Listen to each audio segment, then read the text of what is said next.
앞으로 비트코인의 운명은 가격이 아니라 물리, 더 정확히 말하면 킬로와트가 결정합니다. 무슨 뚱딴지 같은 소리냐고 하시겠지만 지금 전 세계에서 벌어지는 이 기괴한 일들의 퍼즐을 맞춰보면 답은 하나로 귀결됩니다. 미국은 에너지가 부족한 나라가 아닙니다. 오히려 미국 땅 밑에는 셰일가스와 천연가스가 지천에 널려 있죠. 에너지 부족 국가가 아니라 에너지는 넘치는데 그걸 데이터 센터로 보낼 인프라의 병목에 걸려 있을 뿐입니다. 그렇다면 미국은 왜 굳이 여러 부담감을 무릅쓰고 남미를 들쑤시고 있을까요? 오늘의 영상에서 전부 정리해드리도록 하겠습니다. 안녕하세요, 김선우입니다.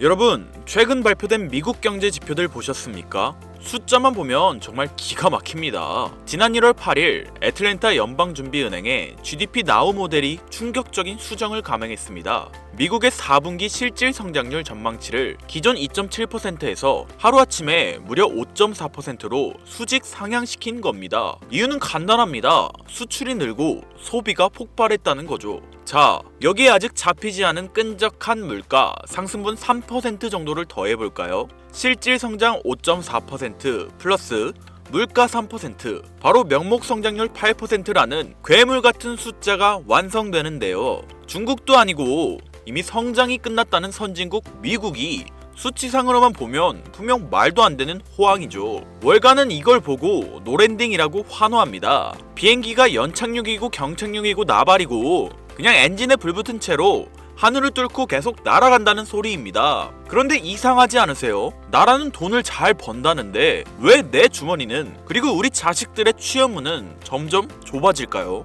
여기에는 아주 충격적인 데이터 괴리가 숨어 있는데요. GDP는 폭발하는데 지난 6개월간 미국에서 창출된 실질적인 고용은 사실상 제로에 가깝다는 분석이 나옵니다. 이게 무슨 뜻일까요? 과거의 경제를 학교에서는 이렇게 가르쳤습니다. 경제가 성장하면 고용이 늘고 낙수 효과로 국민이 부자가 된다. 하지만 지금 그 공식 완전히 깨진 것으로 보입니다. 기업들은 AI와 기계를 돌려서 생산성을 높이고 이익을 챙기지만 더 이상 인간을 고용할 필요가 없어진 겁니다. 저는 이걸 보고 전통적 자본주의 시스템의 연결고리가 끊어졌다고 해석합니다. 실제로 기업 경영자들 만나보면 다 똑같은 소리 합니다. 이제 그들의 핵심 지표는 단순한 총 매출이 아닌데요. 바로 직원 1인당 매출입니다. 어떻게든 사람을 줄이고 그 자리에 AI를 채워 넣어서 효율을 극대화하는 게 지상과제가 되었습니다. 결국 지금의 소비 호황은 전 국민의 잔치가 아니라는 말이죠. AI와 자본을 진 상위 10%만이 주도하는 그들만의 리그일 가능성이 매우 높습니다. 나머지 90%는 고물가와 고용 불안 속에서 소외될 수밖에 없는 구조적 위기에 봉착한 거죠. 이런 상황에서 우리가 노동소득만 믿고 미래를 대비한다는 것, 냉정하게 말해 리스크가 너무 크지 않을까요? 노동의 가치가 희석되는 시대에 우리들은 자산을 어디에 파킹해야 할지 진지하게 고민해봐야 하는데, 주식 물론 좋습니다. 하지만 소위 매그니퍼센트 7 같은 몇몇 기술주에만 돈이 쏠리는 현상, 이거 영원할 수 있을까요? 달러, 국가 부채가 늘어나는 속도를 보면 화폐 가치 하락은 상수나 다름없습니다.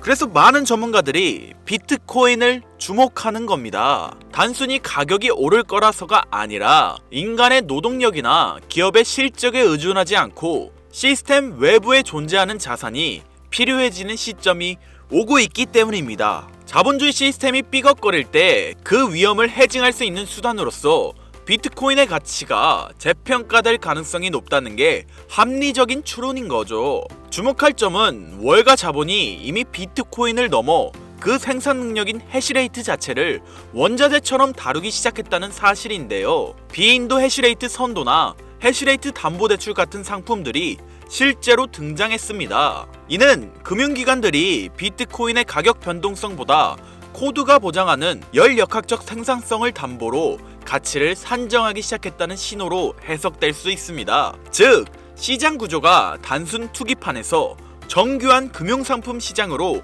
고도화되고 있다는 반증인 건데요. 그리고 여기서 이 흐름을 가속시키는 거대한 변화가 등장합니다. 바로 AI 시대가 시작되었다는 점. AI가 비트코인이랑 무슨 상관이냐 하실 수 있는데요. 둘은 같은 에너지원을 사용하고 있습니다. AI 제국이 완성되기 위해 반드시 넘어야 할 아주 거대하고 물리적인 장벽, 그리고 비트코인을 채굴하기 위해 필요한 에너지. 많은 분들이 AI 하면 엔비디아 주가, HBM 반도체, 코딩 같은 소프트웨어나 칩만 생각하고 있으실 텐데요. 하지만 진짜 전문가들은 지금 다른 곳을 보고 있습니다. 일론 머스크가 최근 3시간짜리 인터뷰에서 뭐라고 했는지 보신 분들은 아실 텐데, 그는 지금의 인류가 전력이라는 물리적 한계에 도달했다고 말하며 단언했습니다. 앞으로는 전력이 화폐를 대신할 가장 중요한 에너지원이라고. 이게 무슨 뜻인지 기술적으로 아주 쉽게 풀어 설명해 드리자면, 엔비디아의 칩 로드맵을 보면 이해하기 편하실 겁니다. 현재 주력 칩인 호퍼에서 차세대 블랙엘로 가면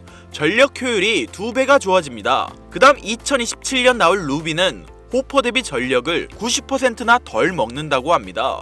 그럼 전기를 덜 쓰니까 전력난 해결되는 거 아니냐 라고 생각하시겠죠. 여기에 효율성의 역설이라는 함정이 숨어 있습니다. 그래서 전문가들은 이걸 비만 치료제인 오젬픽에 비유하곤 하는데, 약을 먹고 살이 빠지면 그 약을 끊는 게 아니라 더 완벽한 몸을 만들기 위해 약을 계속 먹고 운동을 더 하죠. AI도 똑같습니다. 칩의 효율이 좋아져서 전기를 덜 먹게 되면 기업들은 전기 아꼈다 좋아하고 끝내는 게 아니라 오히려 그 남는 전력만큼 칩을 10배, 100배에 더 때려박습니다. 왜냐고요? 머스크의 말대로 지능에 대한 수요는 무한대이기 때문입니다. 결국 칩이 좋아질수록 역설적으로 전기는 더 미친듯이 필요해집니다. 그런데 지금 이 전기를 데이터 센터로 보낼 길이 막혀버렸습니다.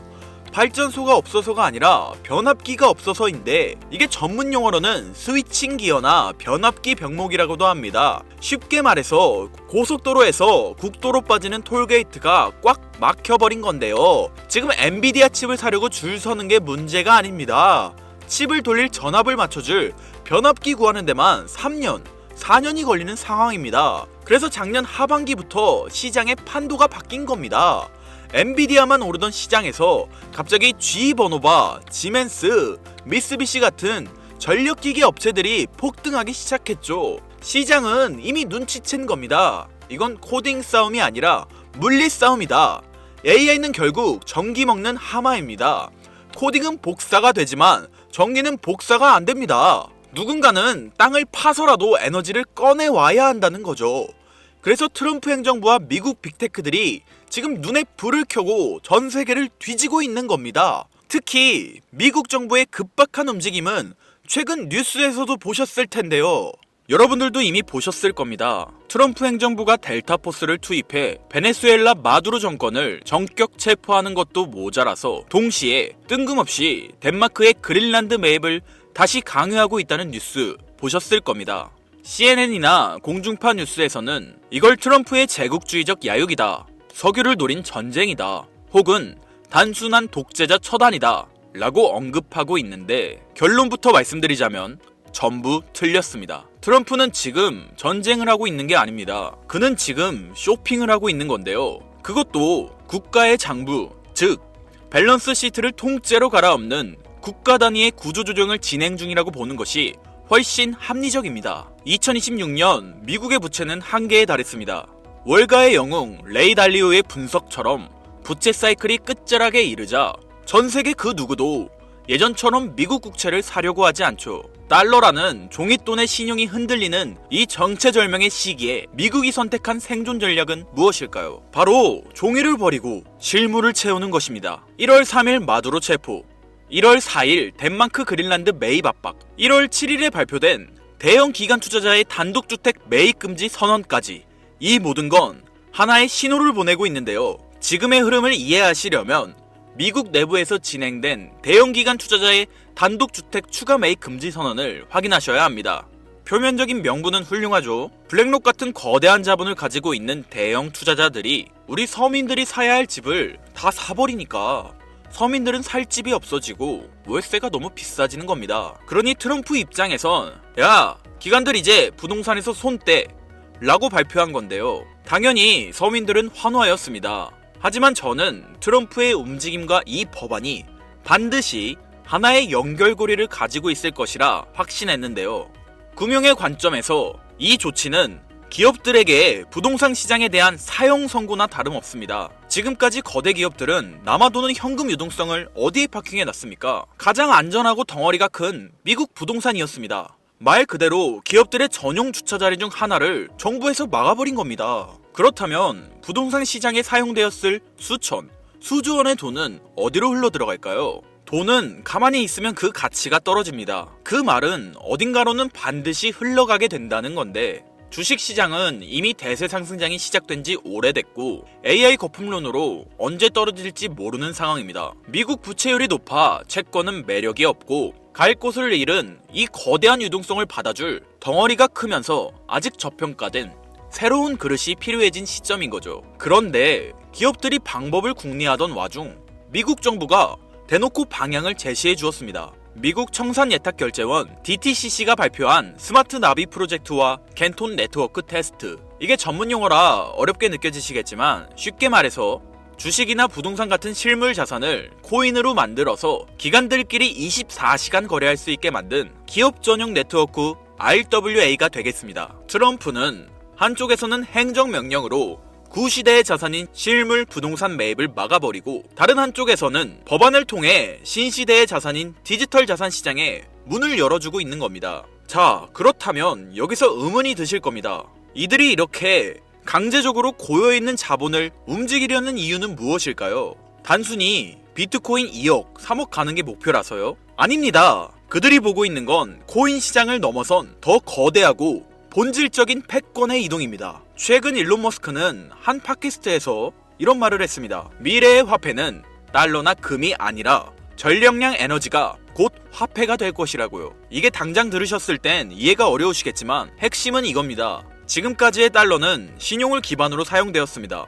미국 정부가 보증한다는 믿음에 기반한 어떻게 보면 그냥 종이 쪼가리였죠. 하지만 지금 세상은 변하고 있습니다. 앞으로는 AI와 로봇이 일을 하는 세상이 올 거고 이를 움직이는 건 종이가 아니라 바로 전기입니다. 전기가 끊기면 AI도 금융도 비트코인도 멈춥니다. 즉, 전기를 가진 자가 화폐를 발행하는 권력을 진다.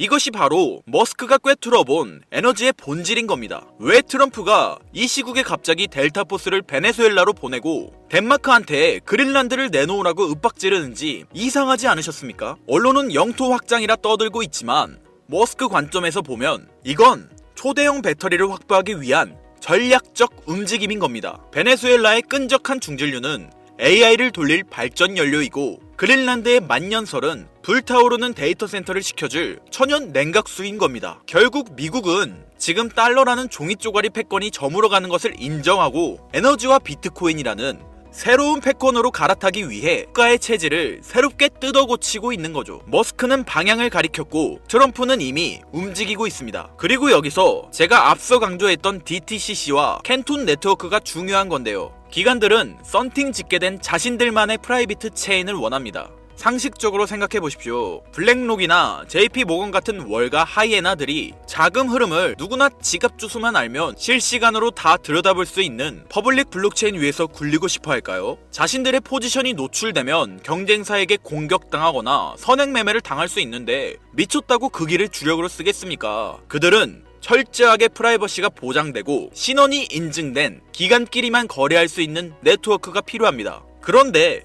기업들이 자기들끼리 노는 프라이빗 체인을 쓰면 개인 투자자들은 캔톤 네트워크에는 우리가 투자도 못하고 이걸 알아도 무슨 상관이냐 라고 생각하게 될 텐데 맞습니다. 우리는 여기에 투자를 못하죠. 하지만 여기에는 틈새가 존재합니다. 기관들이 자기들끼리 지하 고속도로에서 돈을 굴리더라도 결국 그 유동성을 현금화하거나 외부로 빼내려면 반드시 일반 국도인 퍼블릭 체인과 만나는 인터체인지를 거쳐야만 합니다. 즉, 기관의 프라이빗 장부와 우리가 쓰는 퍼블릭 블록체인을 기술적으로 그리고 법적으로 연결해주는 유일한 연결고리. 그러면서도 머스크가 강조한 에너지 데이터까지 처리할 수 있는 미들웨어 코인이 반드시 필요한 거죠. 이건 가능성의 이야기를 하는 게 아니에요. 반드시 이루어질 절차 중 하나입니다. 기관들의 비밀 문서와 머스크의 발언을 종합했을 때 이 히든 코인은 반드시 다음 3가지 조건을 충족해야만 할 것입니다.